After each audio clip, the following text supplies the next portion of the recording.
Encore une fois, je remercie nos invités de l'étranger, de l'Afrique et de l'Europe pour leur présence. Et je remercie les commissaires. C'est la soirée de clôture avec beaucoup de monde. On est très heureux. C'est le couronnement de beaucoup de travail.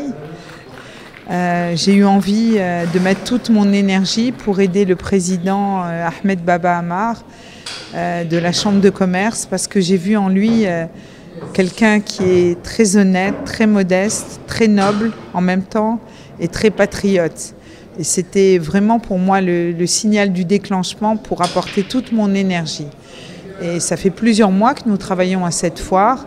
Il a eu l'idée de la rendre africaine et internationale parce que nous avons suivi tous les discours et les voyages de Sa Majesté et il nous est apparu évident qu'à un moment donné, il fallait que la population civile aide ce grand dessein. C'est quoi ce grand dessein ?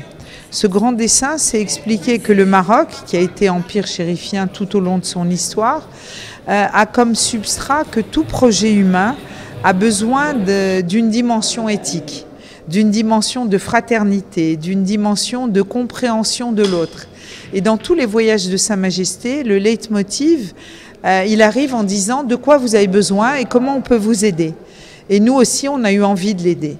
Et comme dit le président, en fait, partout ailleurs dans le monde, quand un homme rêve, ce n'est qu'un rêve.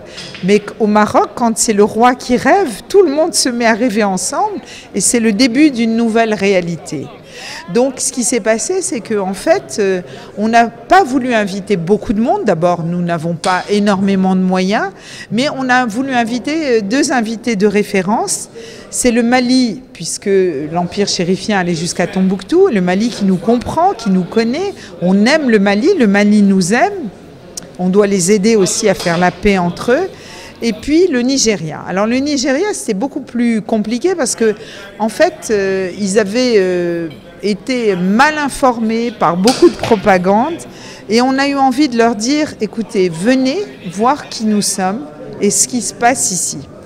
Et on a choisi d'avoir un homme de référence qui est le président Tony Ejim-Kinnon, qui est le président de la Chambre de commerce, d'industrie et vice-président de la Chambre d'agriculture du Nigeria, qui est le plus important pays d'Afrique, la plus grosse économie d'Afrique.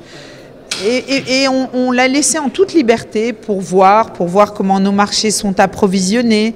Sur 1200 km, il a pu se renseigner en voyant toute cette profusion de nourriture sur le prix de chaque chose, pour comprendre ce miracle marocain, comment les populations vivent bien, comment chacun a sa liberté, comment la région a beaucoup de pouvoir, beaucoup d'argent, avec un président de région sahraoui, comment le président de chambre est sahraoui, et les beaux locaux et la belle machine qu'il a à son service pour agir. Et on a montré les éleveurs, on a montré la foire, on a montré beaucoup de choses.